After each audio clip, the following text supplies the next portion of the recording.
Imagine a man who doesn't need to score goals, doesn't need flashy supercars, yet controls the entire football world with pure intelligence.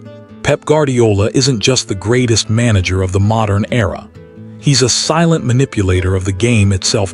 From multi-million-dollar contracts and backstage power to tactical empires and a discreet elite lifestyle, Pep has built a kingdom that doesn't seek attention, yet forces all of Europe to bow. But behind that calm exterior lies a darker reality. Dressing room purges, extreme pressure, controversies over total control, and ruthless decisions that have ended more than a few careers. Every time he's questioned, Pep doesn't explain himself. He rewrites the rules, discovers 7 shocking truths about Pep Guardiola, and the final secret may make you see football in a completely different way. Who is Pep Guardiola? The journey from a silent player to the greatest architect in football history. Pep Guardiola is not simply a football legend. He is the man who reshaped the balance of power in the entire sport. Born in 1971 in Santpedor, a small and quiet town in Catalonia, Pep grew up without glamour or privilege. Yet it was precisely that quiet environment that forged the weapon Europe would later fear, a mind obsessed with control, detail, and perfection. At 13, Pep entered La Masia, not as a celebrated prodigy, but as a student trained to think. Skinny and slow, he didn't beat opponents with speed or strength, but with the ability to see the game before it happened. When he debuted for Barcelona's first team in 1990, Guardiola quickly became the central brain of Johan Cruyff's legendary dream team. Without the captain's armband, without media hype, every breath of Barcelona's football flowed through his feet. Across 12 seasons at Camp Nou, Pep won 16 trophies, not through explosiveness, but through the invisible power of spatial control. Leaving Barcelona, Pep did not chase the spotlight. He passed through Brescia, Roma, Al Ahly, and Dorados, destinations few considered elite. But this was no wandering. It was a deliberate gathering of football knowledge. Every league, every locker room, every coaching culture was absorbed like data. Wearing Spain's colors, his Olympic gold medal in 1992 was more than a trophy. It proved he understood how to win under the harshest pressure systems. But Pep Guardiola's true legacy began only after he retired. In 2008, rising from Barcelona B, he took charge of the first team amid a crisis of belief. Within 4 years, Pep built one of the greatest dynasties in sports history. 14 trophies, 2 trebles, and a style of football so dominant that opponents didn't lose because they were weaker. They lost because they were denied the ball. Pep didn't coach players. He rewired their minds. Tiki-taka wasn't passing. It was control of psychology, space, and time. At Bayern Munich, Pep didn't merely win the Bundesliga, he reprogrammed a German giant. Raw physical dominance was replaced with thought, steel discipline upgraded into tactical intelligence. Bayern no longer won by overpowering opponents. They won through total control. And when Pep arrived at Manchester City, his empire reached its most complete form. From a club rich in money but lacking identity, he built one of the coldest, most precise football machines in history. Shattered Premier League records, total domination of English football, and the ultimate prize, the historic treble of 2023, the moment City entered Europe's ruling class. Pep Guardiola does not chase victories, he designs them. At every club, Pep doesn't buy players. He builds ecosystems. He doesn't adapt to leagues. Leagues are forced to adapt to him. Every defender, every midfielder, every meter of space exists inside Pep's blueprint of power. And the most frightening part? This journey is far from over. At Manchester City, Pep isn't defending a throne. He's constantly upgrading it. Each season becomes a new version of football, where opponents don't lose due to lack of talent, but because they're always one step behind Pep's thinking. Now, the question is no longer how great Pep Guardiola is. It's this: how will he redefine football next? Will he continue to dominate City until every limit disappears? Or choose one final challenge, where money offers no protection, and only intelligence confronts chaos? Pep Guardiola is not just a legend. He is the man who rewrote the rules. And as long as he stands on the touchline, world football can only do one thing: watch and wait for the next chapter of the man controlling the game itself. How much does Pep Guardiola make each year? When intelligence becomes football's most valuable asset, Pep Guardiola didn't get rich by scoring goals. He got rich by defining how winning is built. In modern football, where players are paid for moments, Pep is paid for controlling entire systems. At Manchester City, Pep Guardiola is the highest-paid manager in world football. His current salary is estimated at around £22 million per year, not including performance bonuses. After the historic treble, City didn't renegotiate. They protected Pep like a strategic asset, because losing Pep would mean losing the entire power structure. Before England, Pep earned around €15 million per season at Bayern Munich, while his time at Barcelona laid the foundation for turning him into a manager paid at true superstar level. From coaching salaries alone, Pep Guardiola has accumulated over $200 million across his career. But Pep's income doesn't stop at the touchline. He holds global endorsement and ambassador deals with major brands like Puma and Nissan, generating millions of dollars annually. What makes Pep different is that he doesn't need constant media exposure. His value lies in consistency, discipline, and winning. Exactly what global brands are willing to pay to be associated with. According to international financial sources, Pep Guardiola's net worth now exceeds $100 million. Not through speculation, not through showmanship, but through one principle: turning knowledge into power and power into money. Pep Guardiola doesn't chase wealth. Wealth finds him because modern football cannot replicate that mind. And as long as Pep keeps coaching, his value will continue to rise, regardless of age or trends. In this game, Pep Guardiola doesn't just win on the pitch, he wins the entire balance of power. Where does Pep Guardiola live? The truth behind the genius mind's multi-million-dollar homes. When his wealth surpassed the limits of a typical football manager, Pep Guardiola understood one thing clearly. Money was no longer meant to be spent. It was meant to anchor power. From that moment on, real estate became an inseparable part of an elite lifestyle that very few ever get to touch. Pep Guardiola doesn't buy homes to show off wealth. He occupies living space as an extension of personal control. In Manchester, Pep lives in a luxury residence valued at around $3.5 to $4 million, where every detail is designed for absolute privacy: gated security, a private gym, an indoor swimming pool, and panoramic city views. This is not a retreat. It's a command base that allows him to maintain focus inside one of the most pressurized football environments in the world. Back in Barcelona, Pep owns a mansion in Pedralbes, an area considered an untouchable stronghold of Catalonia's elite. The property is valued between $12 to $14 million, featuring expansive grounds, private gardens, a swimming pool, open-plan spaces filled with natural light, and a secluded private office, a place where ideas powerful enough to reshape European football are quietly forged. Few people know that during his time in the United States, Pep lived in ultra-luxury apartments in New York, paying $25,000 to $30,000 per month in rent. These weren't just places to stay.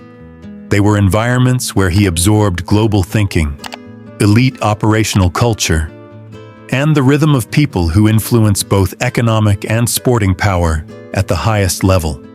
The common thread across Pep Guardiola's real estate empire is simple. None of these properties were purchased for attention. Each one functions as a control room for discipline, intelligence, and long-term authority. While many stars use homes to prove they've made it, Pep uses real estate to secure something far colder and more strategic. That his influence will last long after the stadium lights go dark. Inside Pep Guardiola's supercar garage, power without the need to show off. And once power is locked into multi-million-dollar assets, Pep Guardiola doesn't stop at living space. He lets it roll. Moving from real estate to supercars isn't about flexing wealth, but about controlling life at a speed only the elite can truly handle. Pep Guardiola's car collection is quiet, restrained, and far removed from celebrity excess. But every vehicle carries clear value and personality.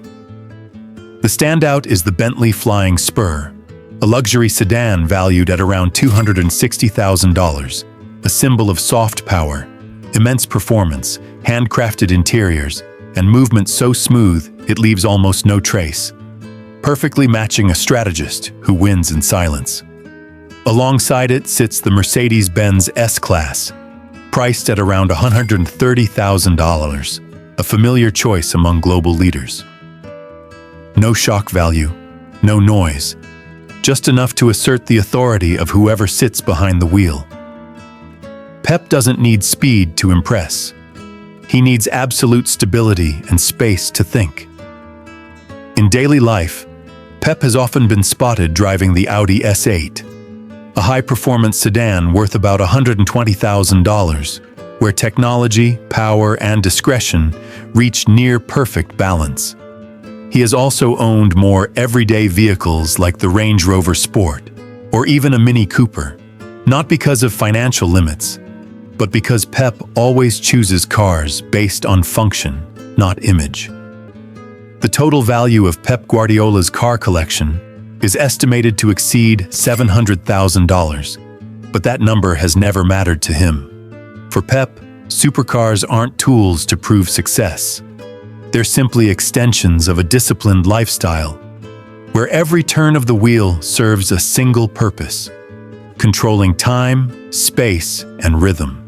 Exactly the way he controls a football match from the touchline. And that's only the ground level. When the pace of life outgrows every road, Pep Guardiola's world begins to rise into the sky. Pep Guardiola in the sky, where speed, privacy, and power converge.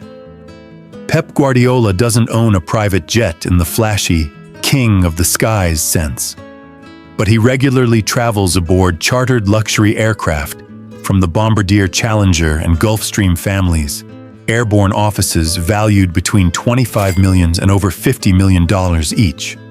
This is the tier used by billionaires, global CEOs, and heads of state, where privacy and speed matter more than spectacle. Inside the cabin exists an entirely different world. Fully reclining leather seats, a private workspace, circadian lighting systems, and absolute silence. Ideal for reading reports, analyzing opponents, or simply thinking. No paparazzi, no commercial schedules, no waiting. For Pep, every hour carries tactical value, and the sky allows him to stay one step ahead of the rest of the world. During extended work trips or short breaks between seasons, Pep has also been seen aboard high-end chartered Airbus A320s and Boeing 787 Dreamliners, with rental costs ranging from $30,000 to $120,000 per flight hour. Not for indulgence, but to guarantee one thing: uninterrupted performance. What stands out is this: Pep Guardiola never turns aircraft into a stage. No check-in photos, no flexing videos. The jet exists for one purpose only: to get him where he needs to be before opponents even understand what's happening. That's how a strategist moves. If supercars are tools for controlling the ground, then private aircraft are how Pep controls the rhythm of his entire life. And once a person masters time, space becomes a secondary detail. But when speed reaches its limit, Pep chooses something entirely different, slowing down. And his next destination doesn't lie in the sky, but on the open sea. Inside Pep Guardiola's yacht world, when a European champion escapes the spotlight, when victories are no longer enough, Pep Guardiola turns to the sea, a place where power needs no trophies and luxury requires no audience. He uses it the same way he uses tactics, discreet, selective, and focused on a single purpose, controlling his mental state. The superyachts linked to Pep belong to a tier reserved for Europe's ultra-elite, including brands like Sunseeker, Azimut, and Ferretti, each valued between $5 million and $10 million, not including annual operating costs high enough to buy a luxury apartment in central London. These are not leisure vessels, they are floating fortresses. On deck, Pep disappears from the football world. A master bedroom comparable to a 6-star hotel suite, open living spaces facing the ocean, private sun decks, jacuzzis, outdoor dining areas, and fully enclosed entertainment systems. No buzzing phones, no VAR rooms, no pressure to win, just the sea, the wind, and a mind finally allowed to stop controlling, if only for a moment. The routes Pep chooses are always discreet. Catalonia, Monaco, Ibiza, the Italian coast, playgrounds of billionaires and real power brokers. There, he is not Manchester City's manager, not the man who rewrote football's rulebook. He is simply an individual recharging the thinking machine that has dominated Europe. What truly sets Pep's lifestyle apart is how he uses luxury. No parties, no spectacle, no social media flexing. For Pep, a yacht exists for one reason only: to keep his mind razor sharp. He understands that ideas capable of changing history are not born in crowds. They emerge in moments of absolute silence. While many buy yachts to prove they've reached the top, Pep Guardiola uses the sea to make sure he never leaves it. And somewhere out there, between endless blue horizons, the next football revolution may already be taking shape inside his mind. Pep Guardiola and the watches of a man who controls time in modern football. When he steps off the yacht deck and returns to a life of discipline, Pep Guardiola controls power in its most refined form: time, and it rests quietly on his wrist. Pep doesn't wear watches to attract attention. But to collectors, a single glance is enough to understand. This is the language of the true elite. His watch collection isn't about quantity. It's about mechanical excellence, rarity, and intellectual value, perfectly mirroring the man himself. The names associated with Pep are sacred ground in horology: Rolex, IWC, A. Lange and Söhne, Audemars Piguet, and most notably, Richard Mille. He's often seen wearing a Rolex Deep Sea, valued at around $110,000, a watch engineered to withstand extreme pressure, a perfect metaphor for life at the highest level of management. For major occasions, Pep opts for the IWC Big Pilot, approximately $13,000. Minimalist, military-inspired, understated, yet commanding. What truly captures collectors' attention is Richard Mille, a brand reserved for global power players. Pep has been spotted wearing models such as the RM010, RM6702, and limited editions tied to Manchester City, with values ranging from $200,000 to over $1 million per piece.